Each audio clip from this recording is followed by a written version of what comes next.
Perdre, ça fait mal. Gagner, c'est plutôt plaisant.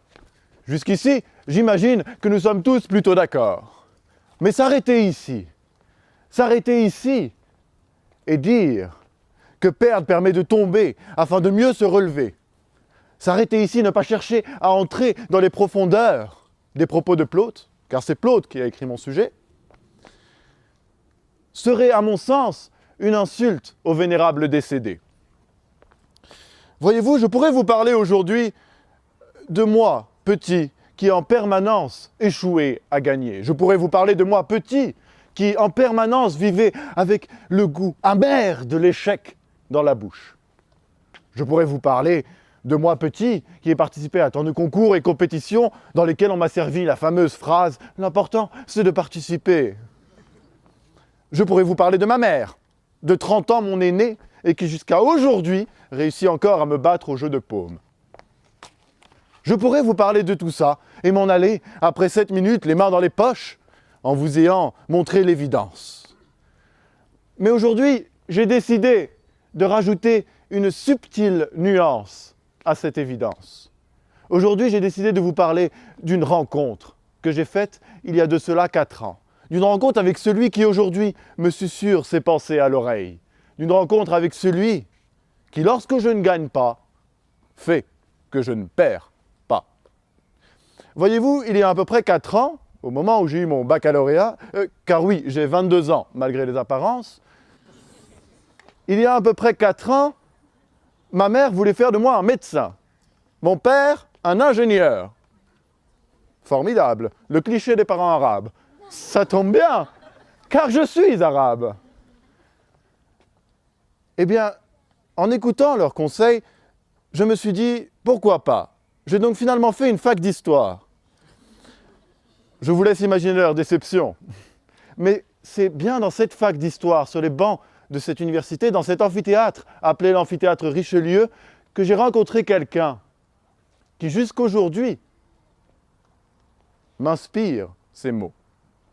Voyez-vous, j'ai rencontré un certain Jack. Jack est celui qui fait que l'on apprend que perdre, ça n'existe pas. Jack est celui qui fait que l'on ne se perd pas.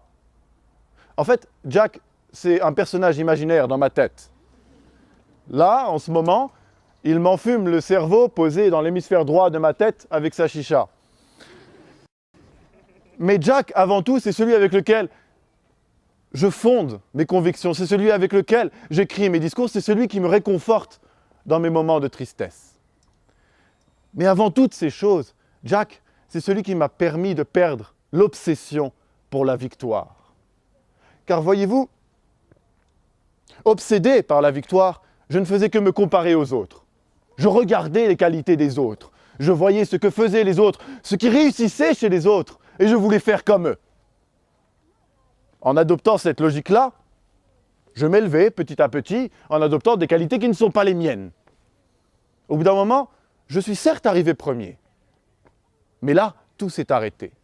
Car une fois que vous êtes premier, il n'y a plus personne au-dessus de vous à qui vous comparer. Il n'y a plus personne à qui voler des qualités. Il n'y a plus personne à dépasser. Au final, vous heurtez un plafond de verre et c'en est fini de votre progression. Vous vous écroulez. Alors qu'en rencontrant Jack, en essayant de lutter contre Jack, contre moi-même, je n'ai aucune limite. Car je cherche sans cesse à me dépasser moi, encore et encore. Et en allant défier Jack, je ne perds jamais. Car une fois que j'ai découvert mon Jack, j'ai découvert que perdre, ça n'existe pas. Voyez-vous, chacun d'entre nous a son Jack à lui. Je vous souhaite de rencontrer un jour votre Jack à vous.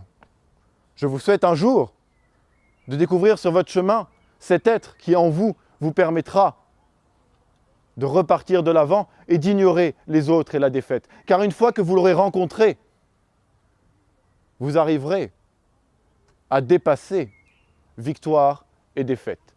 Une fois que vous l'aurez rencontré, vous arriverez à escalader sans cesse les pentes de votre montagne vers votre victoire. Voilà ce qu'est Jack pour moi. Alors lorsque Plaute notre très cher ami, dit qu'il y a certaines occasions où il vaut mieux perdre que gagner, je pense qu'il se trompe, car la défaite n'existe pas. Lorsque Titus Matius Plotus a demandé à son esclave personnel de graver ces mots sur un rocher, il ne s'attendait pas à ce que 2000 ans plus tard, lors d'un concours de belles paroles, un étudiant chevelu, venu des confins de l'Asie, qui entend des voix dans sa tête, se mette à mettre en cause de ses propos. Et pourtant, c'est bien ce que je fais ici. Car, cher Plaute, perdre, ça n'existe pas. Aujourd'hui, nous sommes 7 candidats qui allons passer tour à tour devant vous. Aujourd'hui, nous sommes 7 candidats qui allons nous déshabiller devant vous, qui allons vous montrer la profondeur de notre pensée, qui nous livrons à votre jugement. Aujourd'hui, lorsque ces 7 candidats seront passés, que les 5 jurés, du coup, partiront délibérer, qu'ils reviendront annoncer, il y aura 6 candidats qui n'auront pas gagné. Est-ce qu'il y aura 6 perdants? Est-ce que les 6 candidats auront échoué pour autant? Aurions-nous échoué pour autant? Je ne pense pas. Je pense qu'en venant ici, au milieu de cet amphithéâtre, vous délivrer notre pensée, nous démontons la notion de perdre de Plaute. La défaite n'existe pas. Il y a des occasions où il vaut mieux perdre que gagner. Cette phrase n'a pas de sens pour moi. Merci.